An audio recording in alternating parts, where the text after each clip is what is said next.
Hi everyone, welcome to SK Journey. This is our lecture number 13. इसमें हम non positivism को detail में देखेंगे। नॉन पॉजिटिविज्म की बहुत सारी मेथोडोलॉजी है, जैसे हम फिनोमेनोलॉजी देखेंगे, एथनोमेथोडोलॉजी देखेंगे, इंटरैक्शनिज्म, इंटरप्रेटिव अप्रोच देखेंगे। लेकिन उसको समझने से पहले, उसको डायरेक्ट स्टार्ट करने से पहले मैं आपको डिटेल में बताऊंगी कि नॉन पॉजिटिविज्म एक्चुअली होता क्या है। ठीक है, क्योंकि क्वेश्चंस आए हैं पॉजिटिविज्म और नॉन पॉजिटिविज्म के बीच में डिफरेंसेस के, पॉजिटिविज्म और पोस्ट पॉजिटिविज्म के बीच में डिफरेंस के, फिर नॉन पॉजिटिविज्म साइंटिफिक है या नहीं इसके बीच में। पॉजिटिविज्म भी नो कि वो साइंटिफिक मेथड अप्लाई करता है, तो उसका आंसर हम आराम से लिख देंगे। अगर क्वेश्चन आता है is positivism scientific, you will able to right.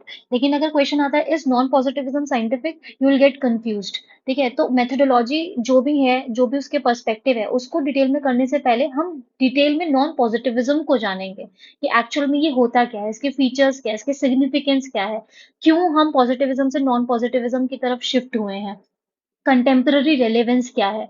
जब आप ये समझोगे, तभी आप आगे जाके इसकी जितनी भी स्ट्रैंड्स है, इसके जितने भी पर्सपेक्टिव है, उसको समझ पाओगे। ये डिटेल में कराने का एक और मकसद है, क्योंकि क्वेश्चंस पीवाईक्यूज में ये पूछा गया है। See this, non positivist methodology is essential for understanding human behaviour. तो इसमें आपको क्या लिखना है, नॉन पॉजिटिविज्म क्या होता है, उसकी मेथोडोलॉजी, उसके फीचर्स क्या है, ये सारी चीजें आपको लिखना है। और इसमें आप पॉजिटिविज्म को क्रिटिसाइज करते हुए नॉन पॉजिटिविस्ट के फीचर्स लिखोगे कि वो सब्जेक्टिव अंडरस्टैंडिंग पे फोकस करता है, ये सारी चीजें।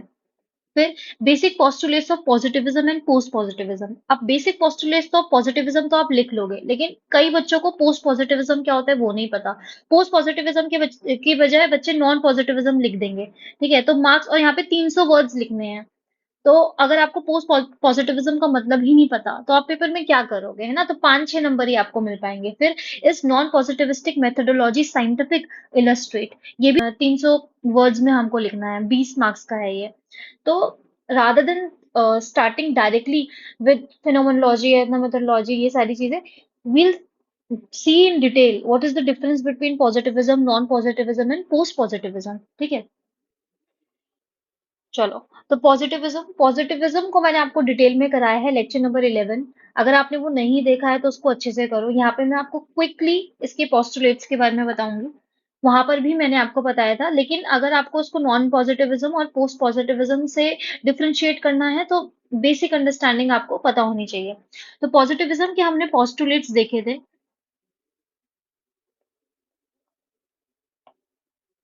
इसका फोकस होता है ऑब्जेक्टिव रियलिटी पे, इसका फोकस है एम्पिरिकल एविडेंस पे, theory and law generalization, causality, correlation. ये सारी चीजें मैंने आपको अच्छे से प्रीवियस लेक्चर में करवाई है, वो आपको देखनी पड़ेगी।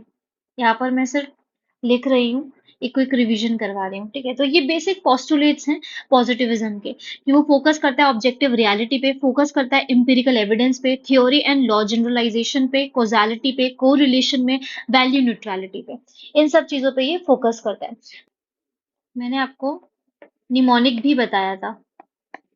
पॉजिटिविज्म के सारे एस्पेक्ट्स याद करने के लिए, उसके फीचर्स याद करने के लिए मैंने आपको निमोनिक भी याद करवाया था। उसको सोचिए, वीडियो पॉज करो और लिखो एक पेज पे कि क्या निमोनिक था वो। ठीक है, इस तरीके से ही आपको एक्टिवली पार्टिसिपेट करना है इसमें। तो पॉजिटिविज्म, जिसको नहीं समझ आया वो लेक्चर नंबर 11 देखो। ठीक है, फिर यहाँ पर आना। तो अब हम करते हैं पोस्ट पॉजिटिविज्म।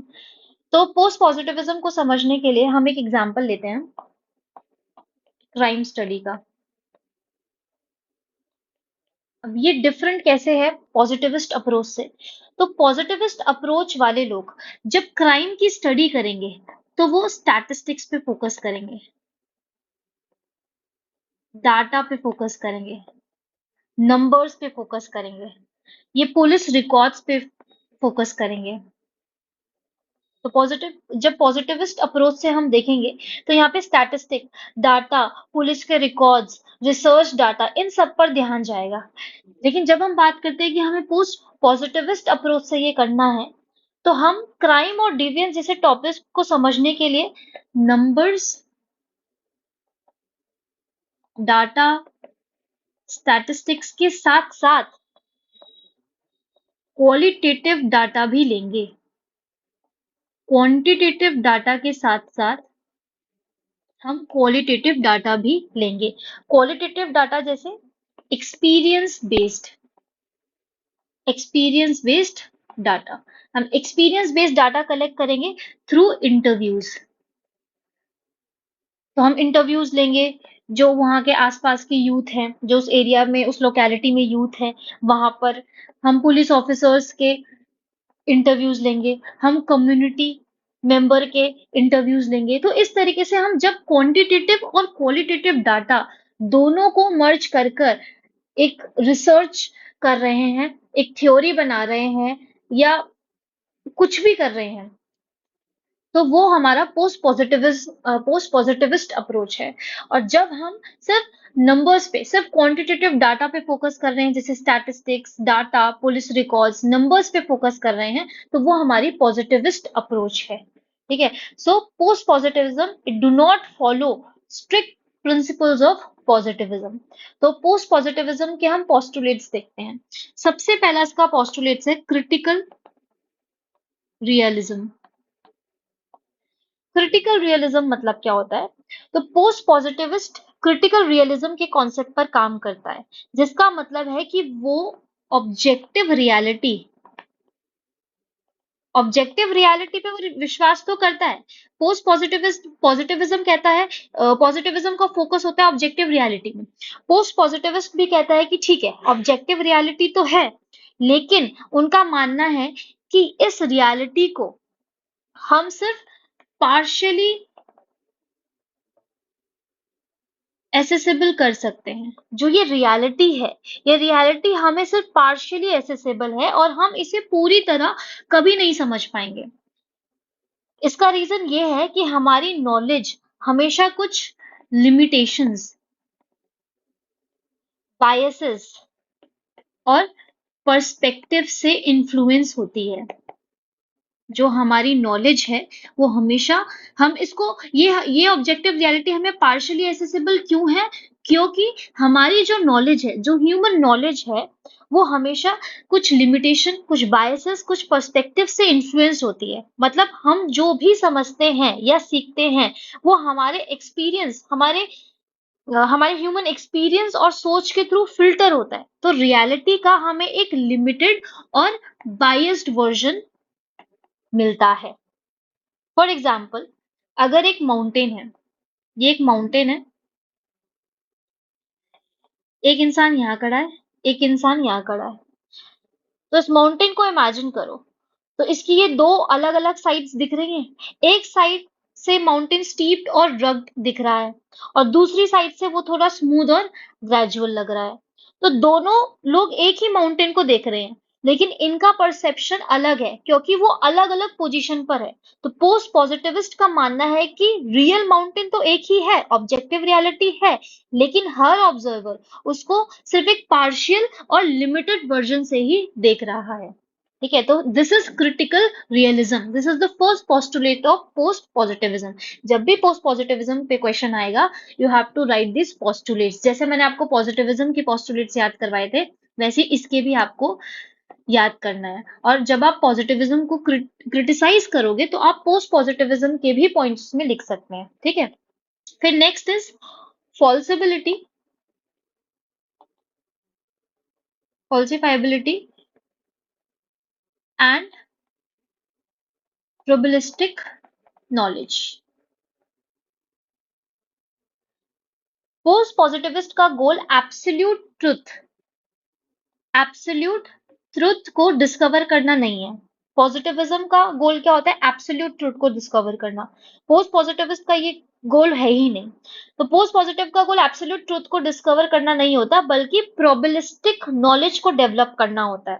इसका मतलब है ऐसी नॉलेज, प्रोबेबिलिस्टिक नॉलेज क्या है? ऐसी नॉलेज जो ज्यादातर सही हो सकती है, लेकिन वो रिवीजन के लिए ओपन होती है। फॉर एग्जाम्पल, अभी तक हम ये ओरिजिन ऑफ यूनिवर्स को बिग बैंग थ्योरी से समझते हैं। बिग बैंग थ्योरी एक्सेप्टेबल है, लेकिन जब कोई नई थ्योरी आएगी, तो हम उसको मानेंगे और इस थ्योरी को नेगेट कर देंगे। तो इस अप्रोच में फॉल्सिबिलिटी पर जोर दिया जाता है, मतलब थ्योरी या हाइपोथेसिस टेस्ट होने लायक होनी चाहिए और गलत भी साबित हो सकती है। तो पोस्ट पॉजिटिविस्ट कहते हैं कि नॉलेज नॉलेज प्रोविजनल होती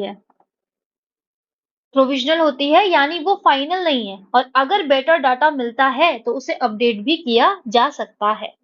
फॉर एग्जाम्पल, एक स्टडी ये सजेस्ट करती है कि कोई स्पेसिफिक ड्रग है, एक एक्स ड्रग है, ये इलनेस को ट्रीट करने में इफेक्टिव है।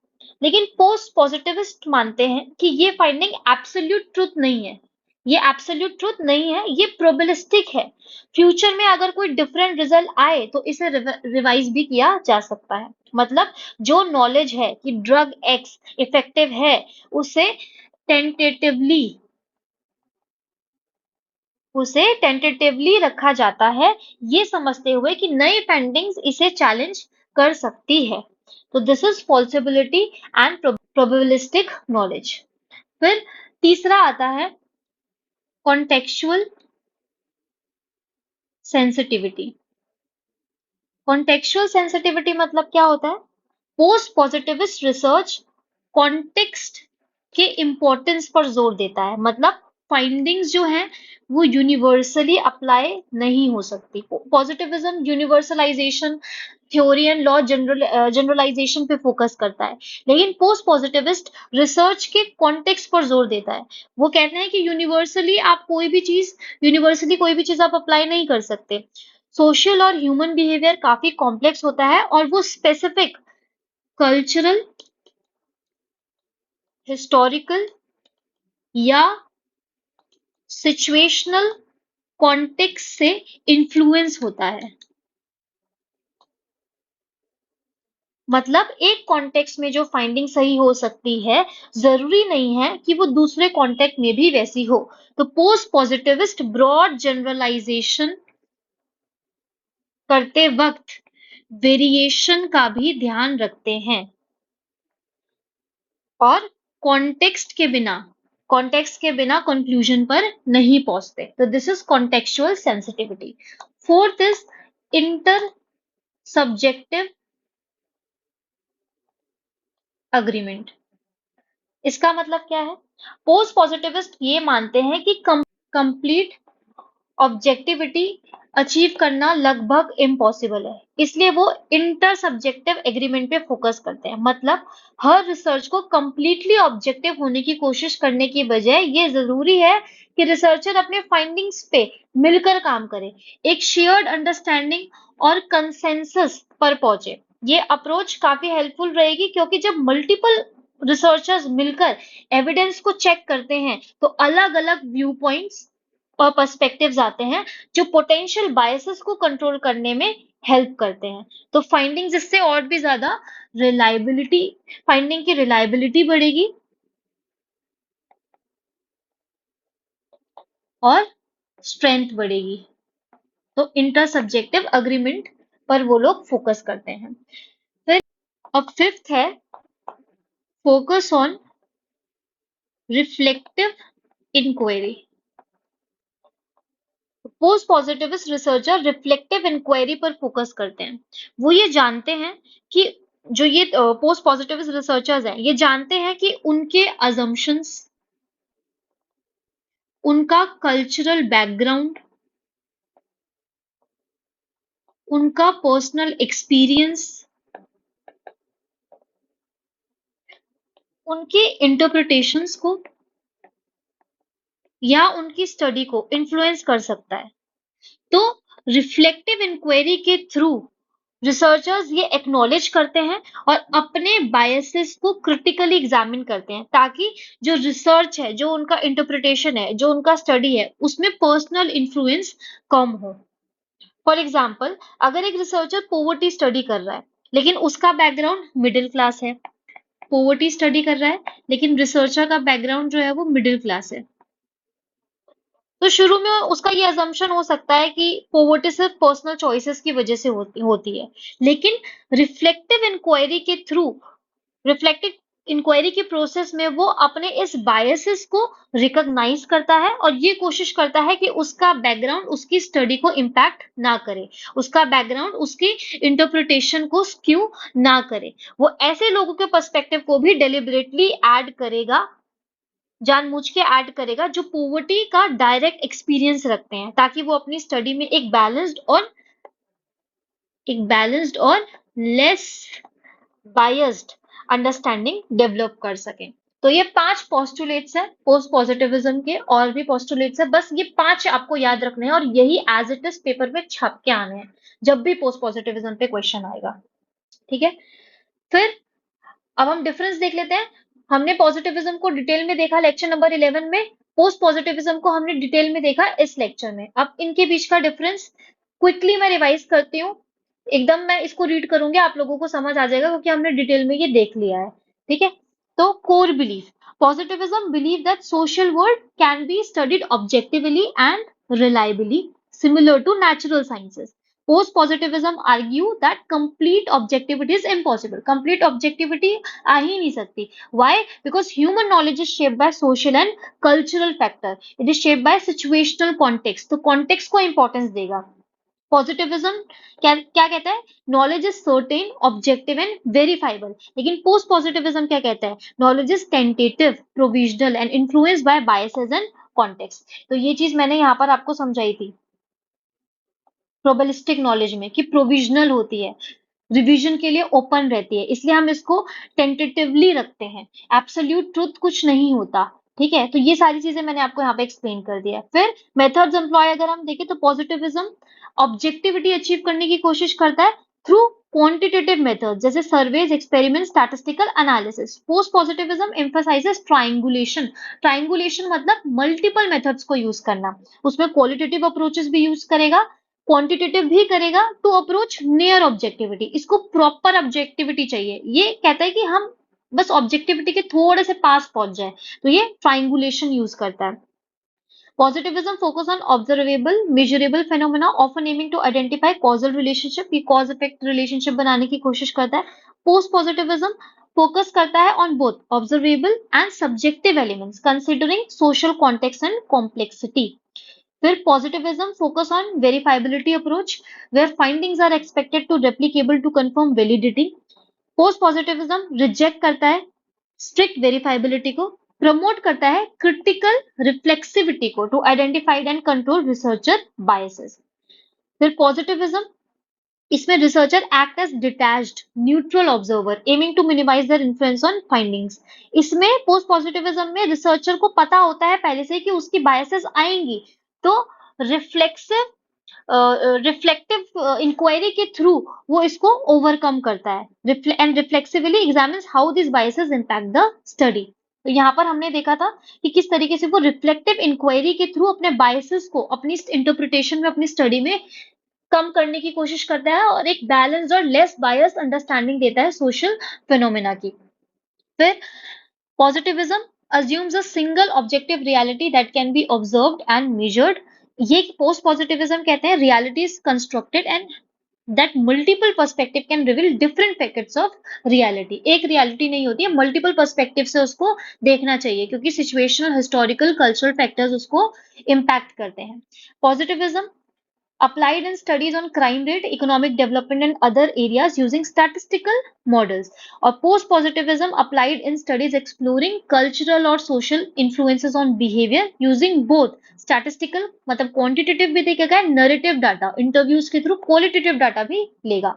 फिर positivism criticized for being too rigid and ignoring subjective experiences and context. Post positivism recognizes that complete objectivity is impossible. Findings are always provisional and context bound.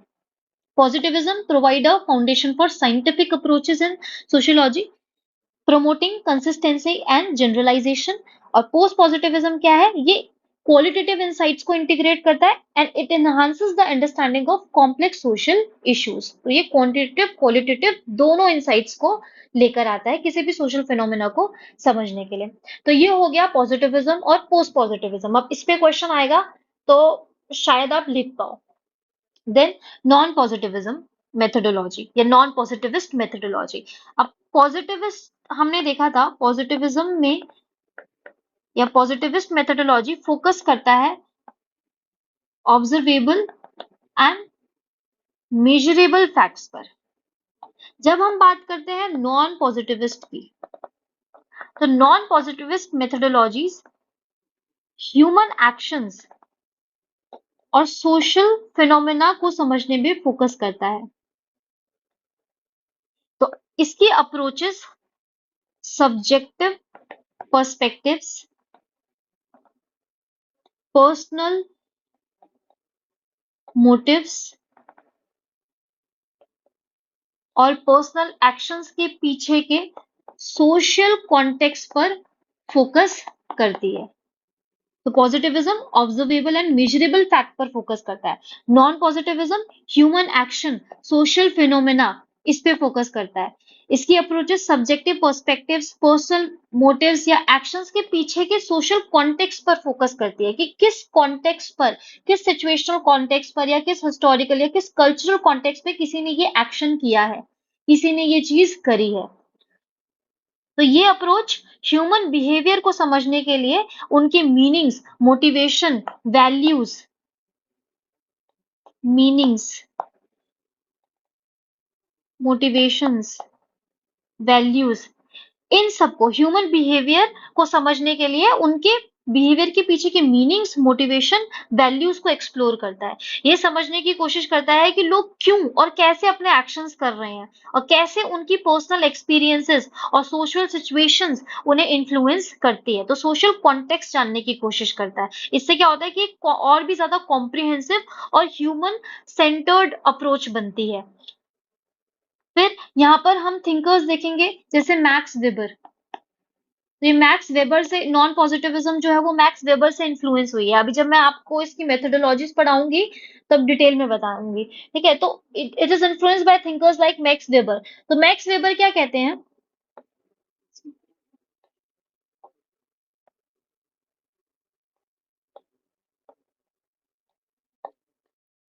तो max weber कहते हैं कि individuals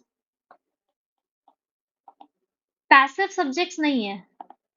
individuals are not passive subjects जो सिर्फ social structure से influence होते हैं या उनका जो बिहेवियर है वो सोशल स्ट्रक्चर से इन्फ्लुएंस होता है। Rather they are active agents जिनके खुद के थॉट्स, खुद के मोटिवेशंस और खुद की वैल्यूज हैं जो इनके बिहेवियर को इन्फ्लुएंस करती है। तो इंडिविजुअल पैसिव सब्जेक्ट्स नहीं है, एक्टिव एजेंट्स हैं। इनके पास खुद के थॉट्स हैं, खुद के मोटिवेशंस हैं, खुद की वैल्यूज हैं जो इनके बिहेवियर को इन्फ्लुएंस करती है। अगर हम इसका कंटेम्पररी रेलेवेंस देखें, अब मैं जानती हूँ कि आप लोग बोलोगे कि बहुत ज्यादा डिटेल में हो रहा है, बहुत लेंदी है, लेकिन भाई ये करना पड़ेगा।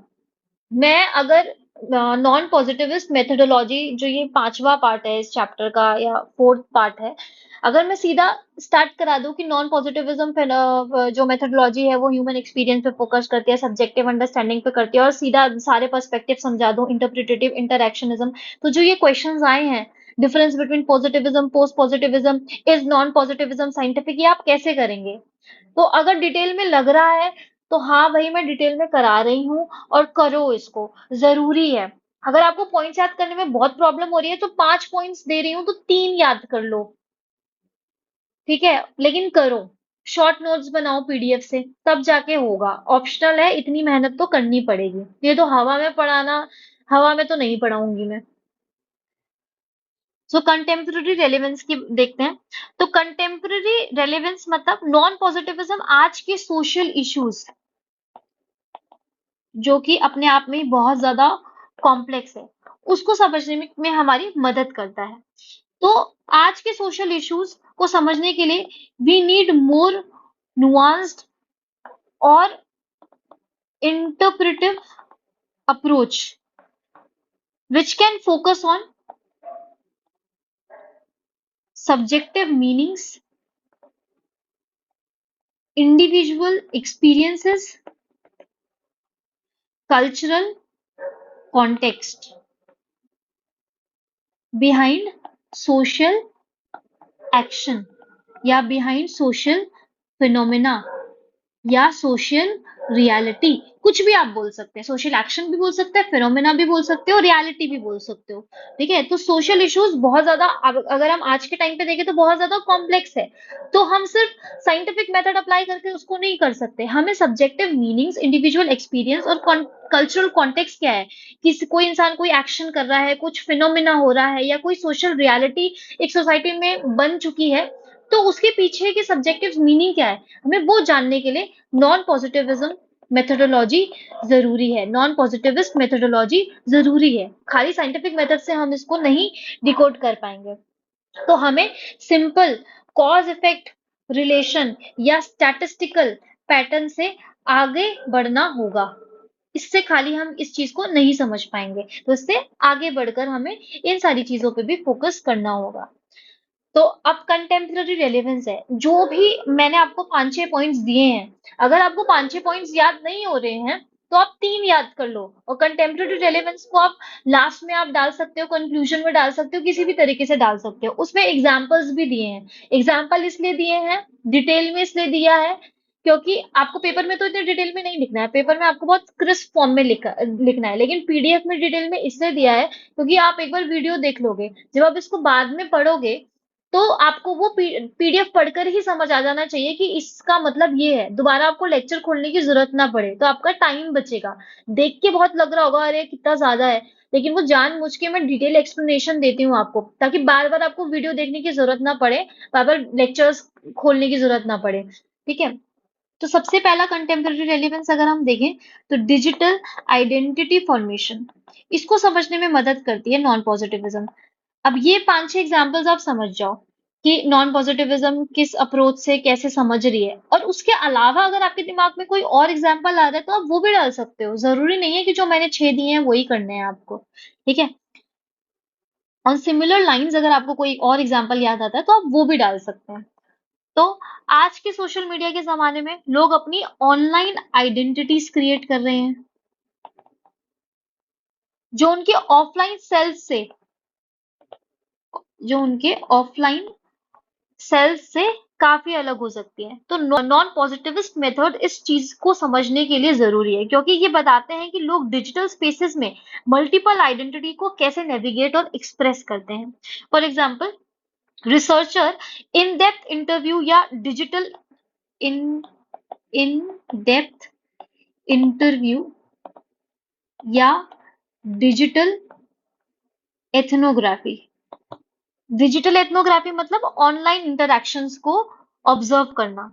तो जो इस मेथड से क्या करेगा रिसर्चर, इसमें रिसर्चर इन डेप्थ इंटरव्यूज या डिजिटल एथनोग्राफी का इस्तेमाल करते हैं, ताकि वो ये समझ सके कि यंग लोग इंस्टाग्राम, टिकटॉक, इन सब पर अपनी आइडेंटिटीज कैसे कंस्ट्रक्ट कर रहे हैं और क्यों कर रहे हैं। तो नॉन पॉजिटिविस्ट मेथड ये समझने में मदद करेगा कि लोग ऑनलाइन पर्सोना से क्या मीनिंग अटैच करते हैं, वो स्पेसिफिक एस्पेक्ट्स को क्यूरेट करने के लिए क्या मोटिवेशन रखते हैं, और कैसे वो प्रिवेसी और सेल्फ रिप्रेजेंटेशन को मैनेज करते हैं। तो जब रिसर्चर इन डेप्थ इंटरव्यू करेगा, डिजिटल एथनोग्राफी करेगा, तो इससे ये क्वालिटेटिव डाटा गैदर करेगा।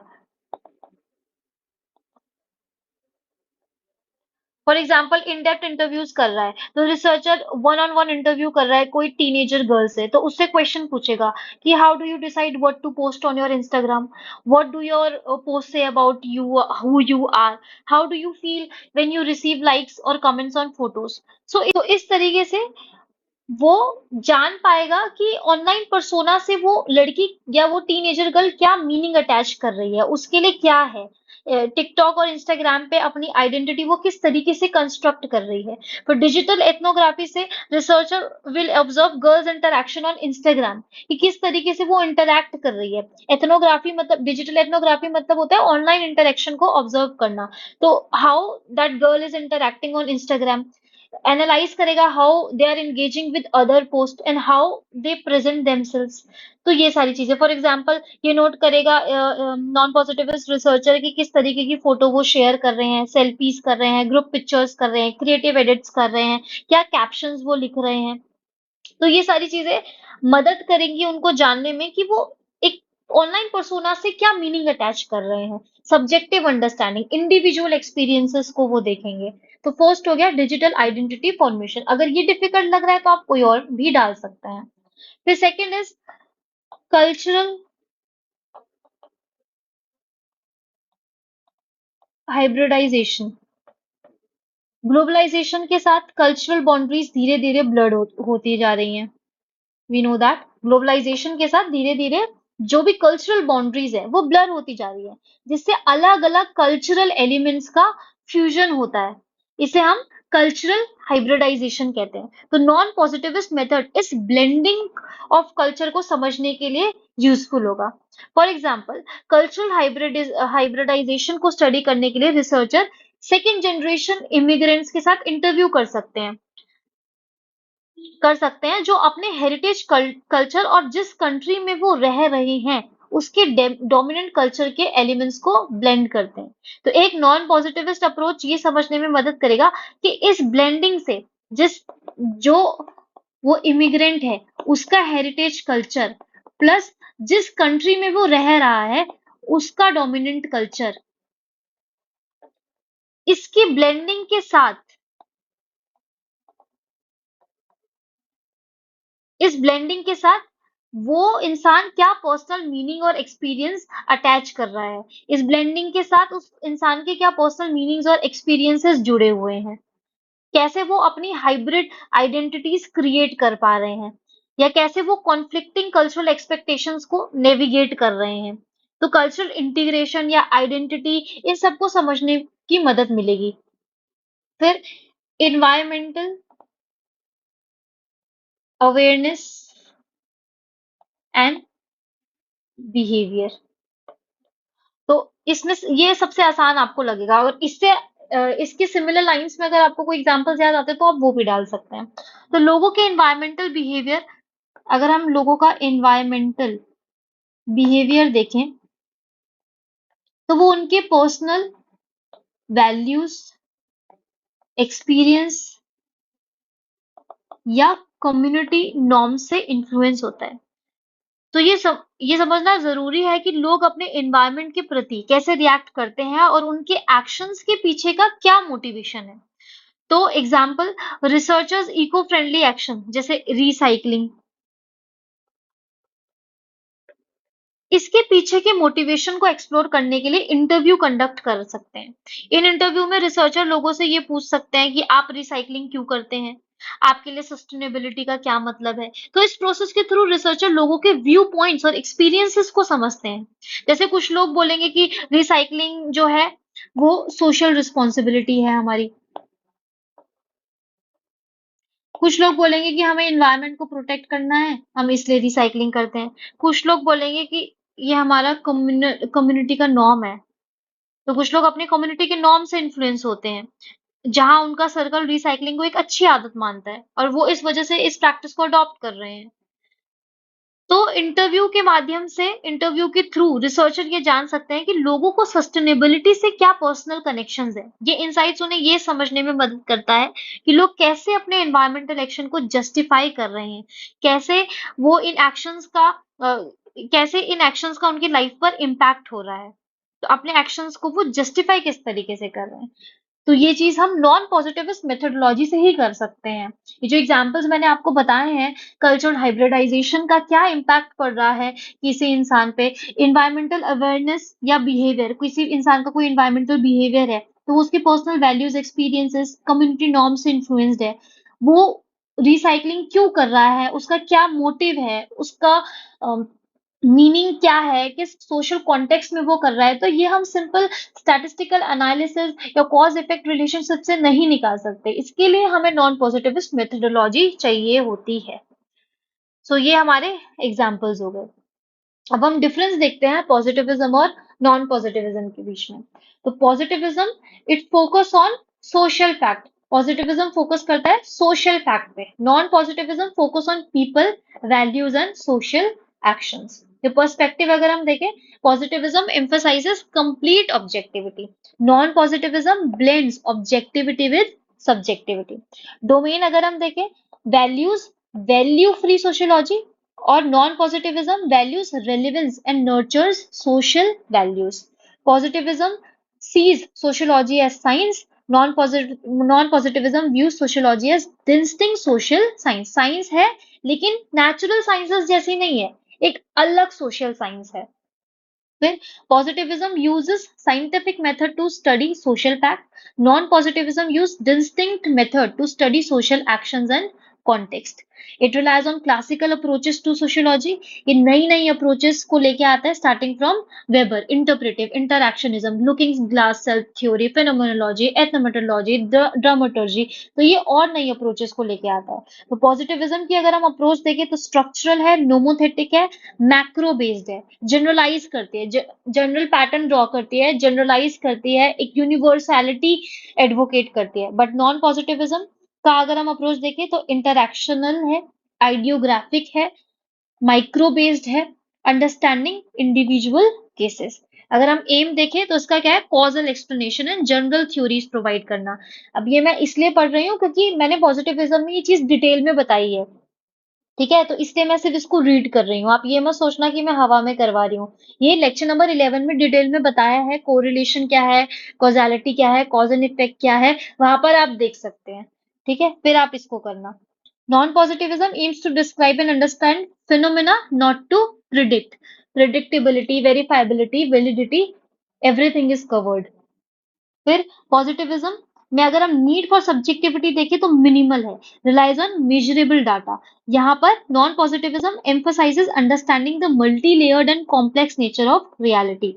क्वालिटेटिव मेथड्स अगर हम देखें तो पॉजिटिविज्म बहुत रेयरली यूज करता है because it focus on quantitative method.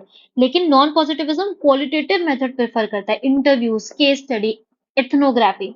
Value relevance अगर हम देखें तो generally avoid value ridden research and non-positivism accommodates values and subjectivity in understanding social actions.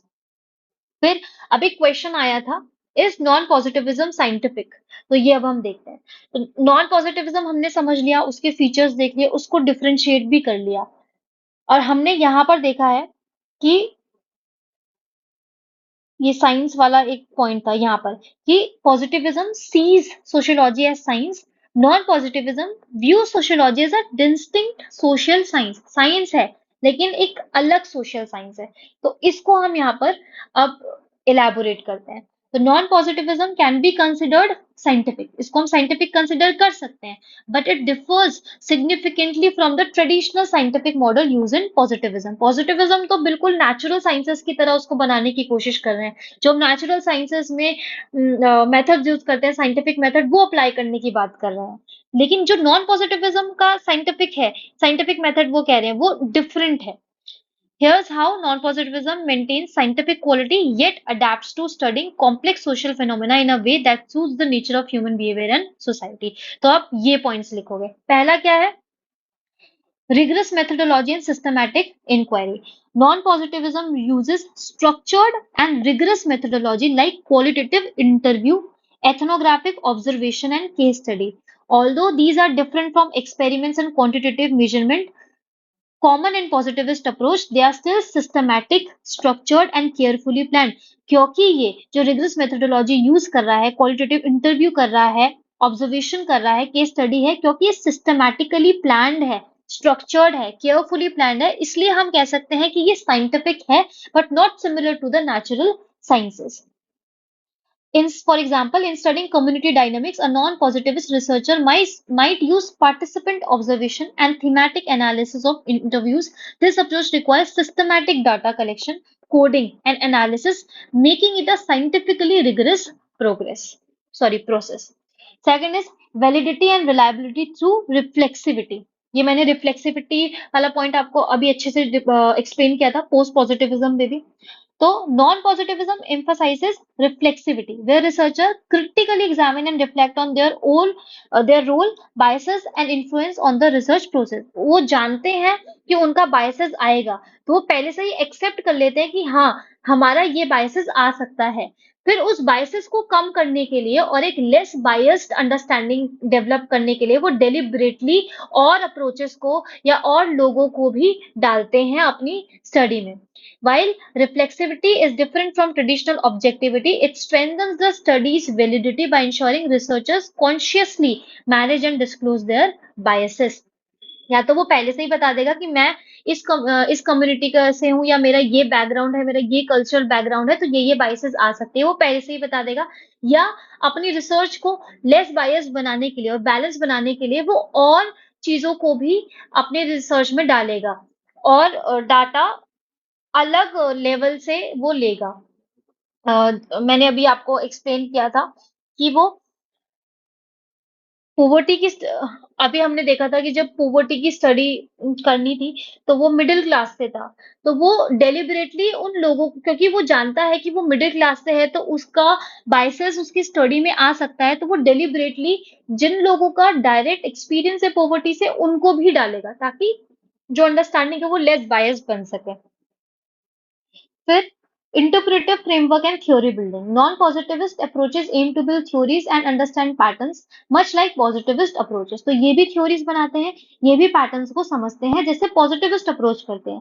However, they focus on developing interpretive frameworks that explain social phenomena through understanding meanings and motivations. लेकिन ये meanings, motivation, context किसी भी social action के पीछे क्या meaning रहा होगा individual का, क्या उसके पीछे मोटिवेशन है, उसको समझकर या क्या कॉन्टेक्स्ट है उसको समझकर किसी भी सोशल फिनोमेना को एक्सप्लेन करते हैं rather than simply applying causal and effect relationship. फिर focus on meaning and context. Non-positivism argues that understanding social phenomena requires capturing meanings, motivation, and context. This approach is still scientific in the sense that it systematically gathers data to interpret reality. It aims to explain why and how phenomena occur within their specific context rather than generalizing laws. For example, to understand cultural hybridization, a non-positivist might explore how second generation immigrants create hybrid identities by blending their cultural heritage and the dominant culture जिस country में वो रह रहे हैं उसका culture और अपने जहां से वो आए हैं उस कल्चरल हेरिटेज को वो कैसे ब्लेंड करके हाइब्रिड आइडेंटिटीज बना रहे हैं. तो ये जानने के लिए वो इंटरव्यू लेगा, इन डेप्थ इंटरव्यू लेगा या डिजिटल एथनोग्राफी पर फोकस करेगा. तो focus is on interpretation rather than prediction. फिर non-positivist research often involves analyzing qualitative data which is handled scientifically through systematic techniques such as coding, thematic analysis, and pattern identification. This approach produces structured insights and explanation.